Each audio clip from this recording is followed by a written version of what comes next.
Hi there. This podcast was recorded in early 2023.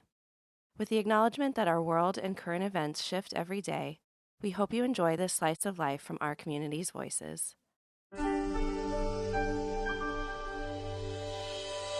The human story is the search for belonging. From childhood to adulthood, in joy and in struggle, we all sit in questions of how to make sense of it all. What is our place? Why are we here? What is our story of searching? Join us in conversation with community members, each sharing some of their own story. I am Ben Spratt, and this is Belonging. So I have the honor today, sitting with Mary Harkavy, beloved member alongside her husband Arnie for nearly 60 years here at Congregation Rodeph Sholom. And Arnie and Mary just celebrated their 65th wedding anniversary, and over the arc of her many years of leadership and devotion here. She is an honorary trustee, having served on our board for many years, the chair of our Rodeph Sholom school board. She also somehow at the same time was able to hold down a vibrant career in marketing and research, and now in more recent years has taken it upon herself to help hold the sacred conversations and stories of our 180-year-old congregation as she serves in our archives department, lifting up the leadership and the inspiration of past generations to guide us today. And on a personal note, a person who has helped support me and shaped me as a rabbi through my 2 decades here at Rodeph Sholom. Mary, it is such a gift to be in conversation with you today. So Mary, I want to begin with a question, really, and the exploration of what is your own search for belonging over the arc of your life? I think that I have always enjoyed other people, so that's the first step in. When I first came to Rodeph Sholom, when I second came to Rodeph Sholom as an adult, having been here as a child, when my brother was bar mitzvahed in the early 50s, we rejoined when my daughter was 2 years old, and my husband came from an Orthodox family. I came from a totally non-observant family, and Rodeph Sholom was the right answer for us. We came because my downstairs neighbor, who had a 2-year-old daughter also, was Janet Newberger, who was a long-time congregant at that point of Rodeph Sholom, and her husband an even longer time. She said, "It's a good shul." Actually, she probably said it's a good temple. And we joined. The following year, my daughter entered the nursery school, and that was really the first community that I got to know.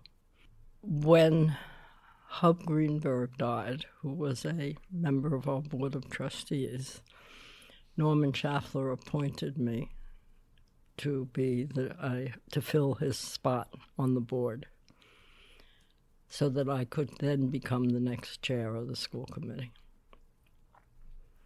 which I did, and I served for many years.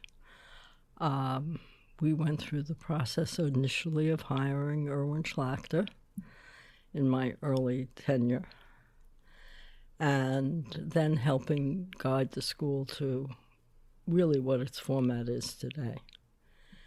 And I'm very proud of what we did, and I'm very proud of the school today for where it stands.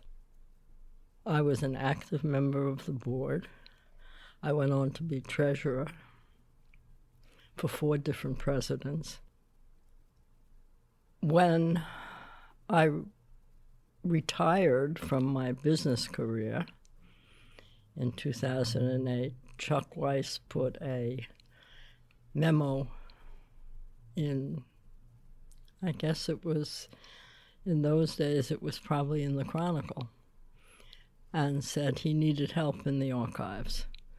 And I went in and asked him if he wanted help. I would come to work. I was looking for things to do to keep my activity as a part of the community. And now, close to 15 years later, with Chuck gone, I am very much maintaining what's going on. What do you feel like for you is the recipe of actually what creates that feeling of belonging? Because you are a person who's had enough different chapters in life, you also have had a number of relationships and connections in life. And I'm wondering, what is the magic? What's the alchemy of feeling that sense of belonging? I think this feeling comes from being involved, being able to do things, not just to watch them. And I think that you personally have made a tremendous stride in getting people involved in ways that will make them belong.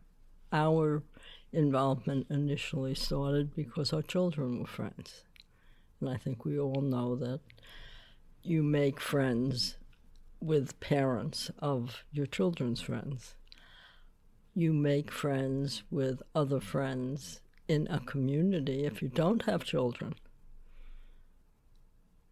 It's much harder, and I think you're more thankful for having a community where you can do that.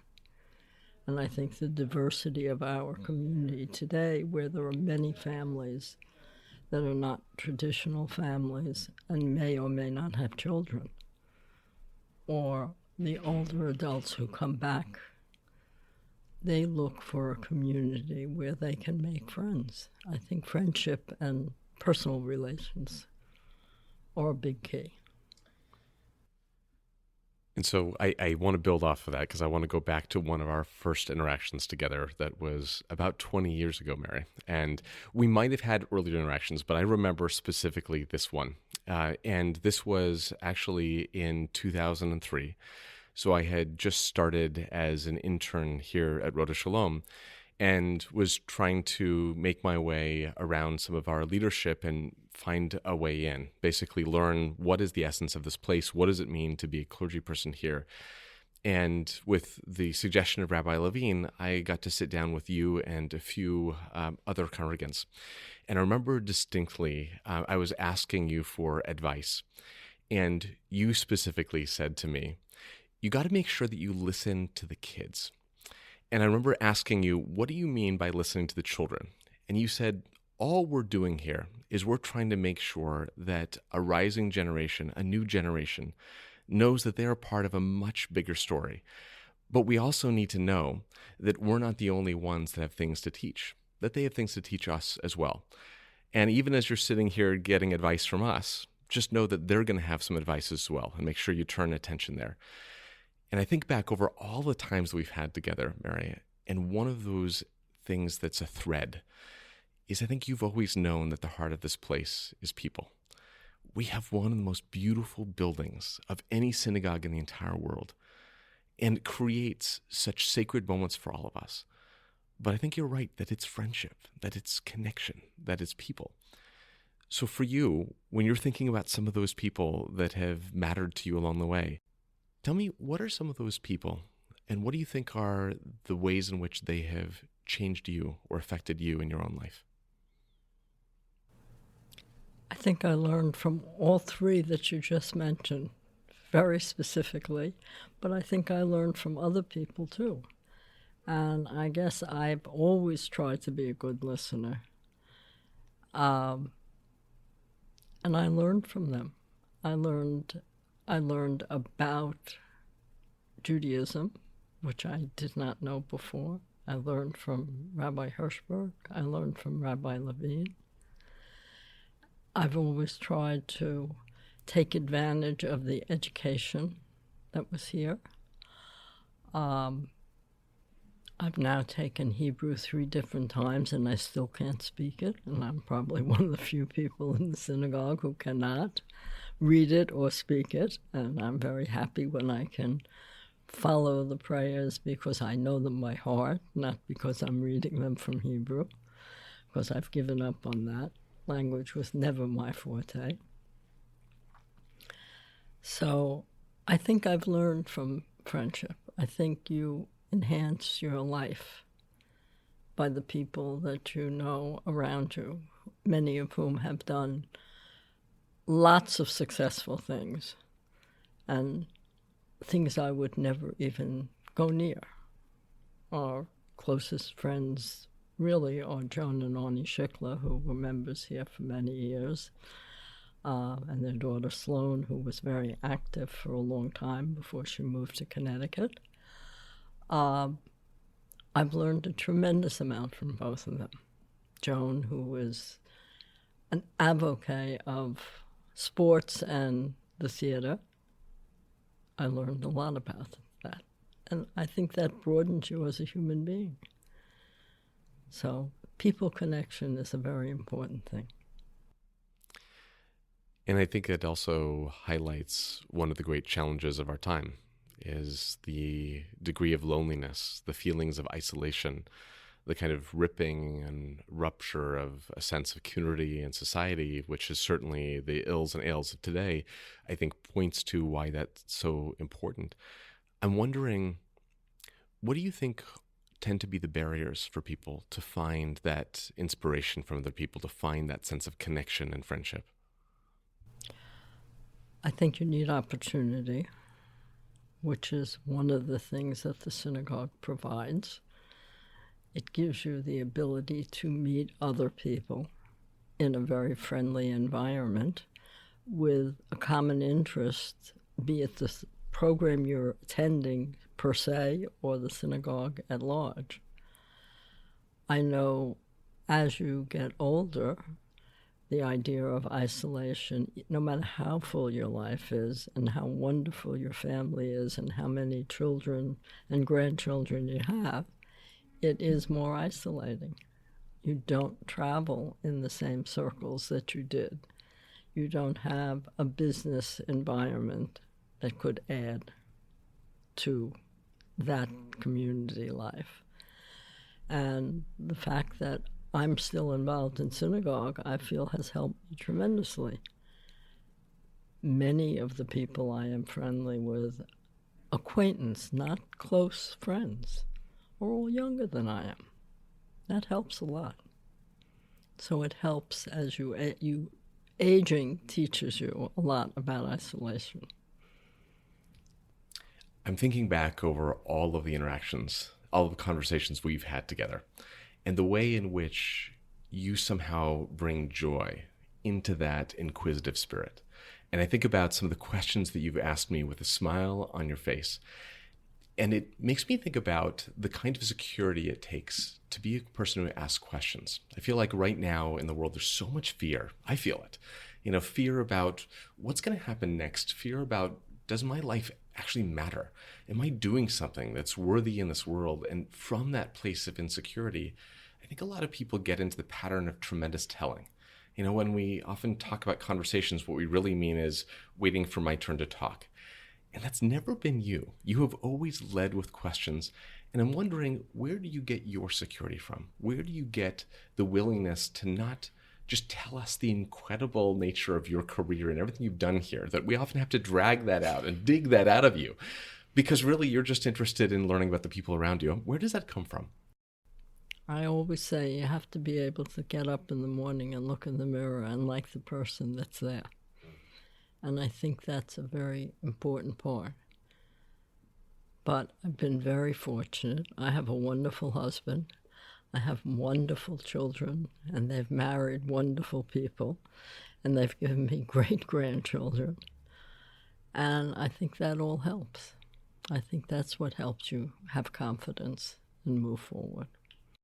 So bring that back into the context of Rodeph Sholom for a moment, because you have had the chance to not only observe, but actually help lead us through so many different chapters of this congregation against a backdrop of a country and a world that has been constantly in flux and changing. And I'm wondering, what do you think are some of the bits of wisdom that come from Rodeph Sholom that help guide us in challenging times?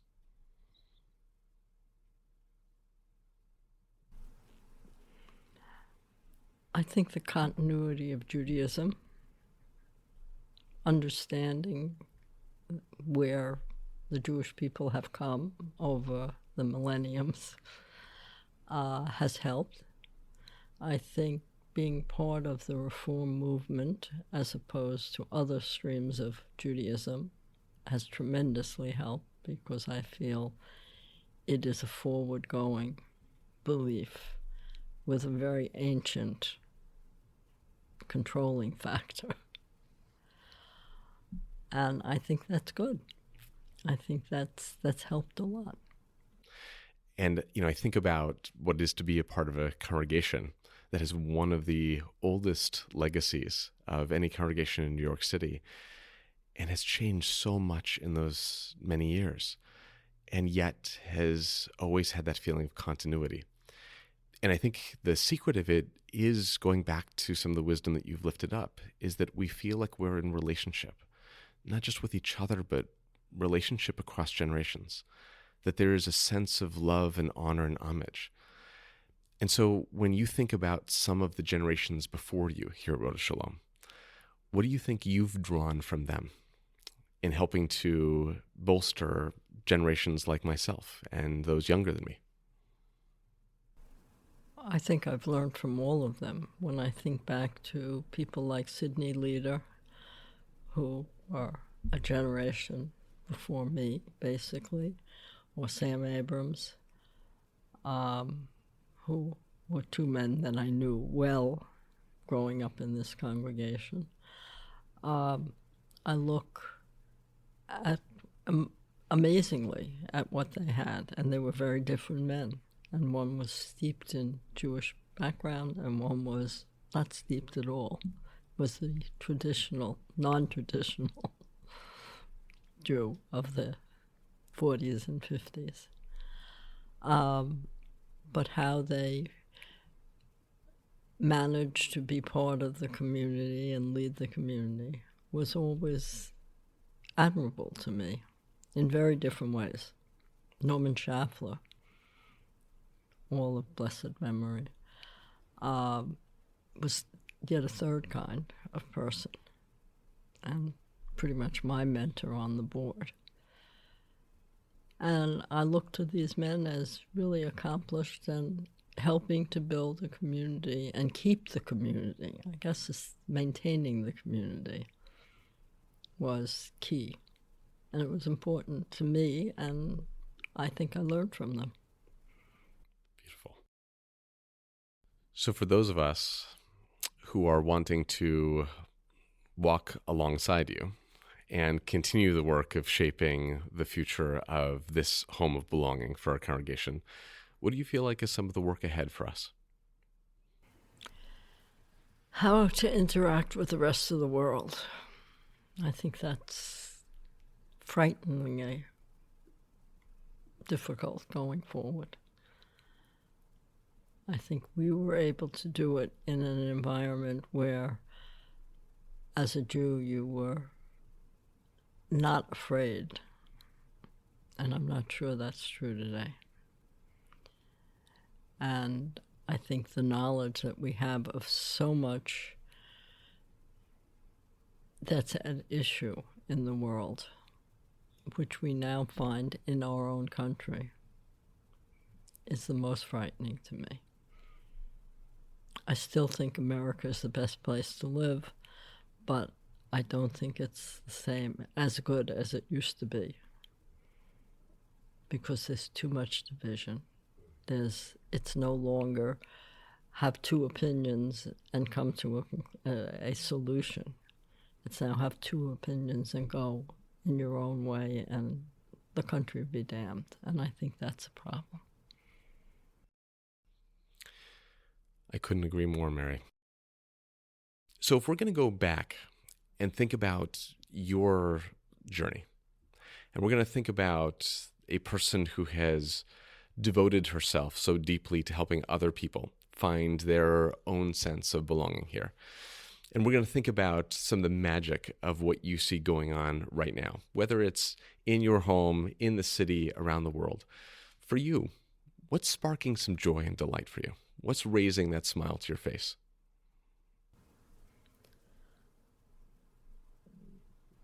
I'm happy to see the congregation moving in the direction it's moving in, which is a more open way to look at life, both Jewish and not Jewish, the community around us as well as our own. I'm thrilled with my own personal family and where they are now in today's world. I'm very happy to still be married to Arnie after all this time and that he's still able to be part of my life, even though it's much more limited than anything we've experienced prior to this. So I'm very positive on that, but I don't like what I see around me in the world, and I don't know how. I don't feel capable of dealing with it, but I think that being part of Rodeph Sholom has helped me have a sense that there are people who can do that. And I would argue, I think that you are one of those people. And I'm not just paying you lip service, Mary. I really mean it. I think really, truly about some of the people who have been mentors and guides and inspirations to me in my own journey and have helped model to me the best of what this community can be. And as a person at various points in his life, even today, that sometimes can feel deeply alone in the world, as a person who sometimes struggles to know which path to take and sometimes struggling to find his own place, it is the person who cares enough to ask the question. It's the person who has enough security and a big enough heart to wrap the world in an embrace that sometimes helps be that beacon and that guide. And I think part of why I was excited and very excited to now be in this conversation with you is because when I think about what this place could be at its best, you represent it. Of how to feel like we are a part of a much larger conversation, how we can feel like our story is a part of a much bigger story, and how we ultimately can see a life that is filled with both blessing and challenge and choose to make what we can out of it. So if I can, just in kind of one more question, I'd love to hear for everyone who's listening in here, if you were going to encourage them to sit in one question, what would it be?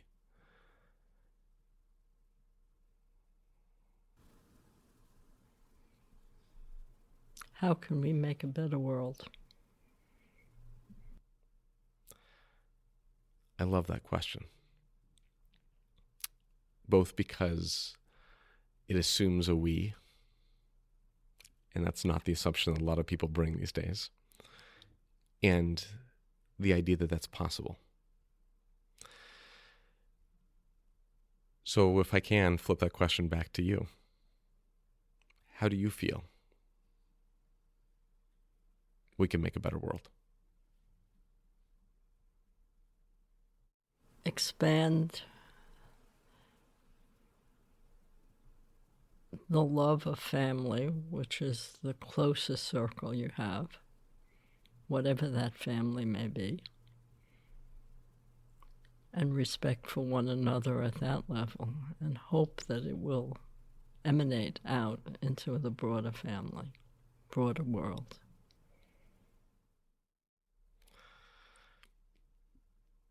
I cannot begin to tell you how much I appreciate that answer, Mary. I want to offer gratitude.